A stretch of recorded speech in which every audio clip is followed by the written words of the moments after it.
I'm David Reevely. And I'm Kate Heartfield. We're writers for the Ottawa Citizen. We're covering the federal election, especially here in Ottawa. And one of the big things this week has been all the parties making their pitches to the public service.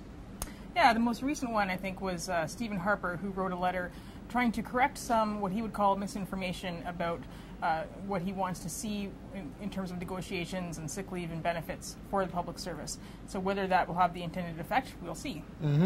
He follows open letters from both the NDP and the Liberals, each of them making different sets of promises, and each of them saying that the other party's promises are not adequate, but generally talking about restoring confidence in the public service, restoring the level of trust between the politicians and the public service, and reopening the public service to the public a little bit more by putting more information out, letting scientists speak freely, that kind of thing.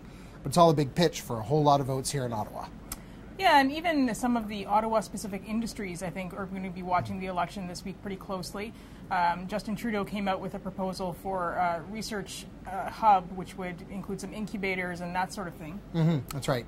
A lot of what we've heard about talking about promoting the economy has been industrial policy, manufacturing, automakers, agriculture to some extent, but there hasn't been all that much about high tech, which is the sort of thing that we would want to see promoted here, depending on what kind of government we have and how they're going to do it. So the Liberals are really the first to reach out to the high-tech sector in that way. We'll see if the other parties follow suit in the next couple of weeks. What else do we have? Well, all of this seems to be suggesting that the parties are realizing that Ottawa is a real battleground in this election. There aren't a lot of seats for the NDP to pick up here, although we could be surprised.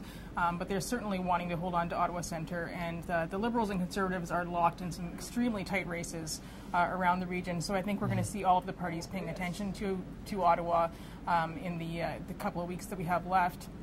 But interestingly, one local debate is coming up that's going to be at City Hall, and the Conservative candidates in the region so far haven't provided a candidate for that debate.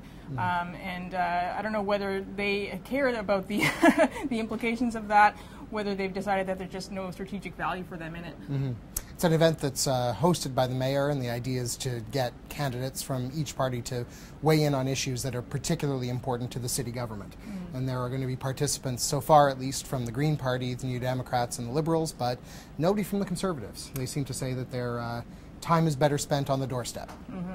Yeah, and it's unfortunate because our mayor, of course, has a Liberal history, but by and large, partisanship hasn't played a very overt role in politics in the city, and I would hope that that would continue.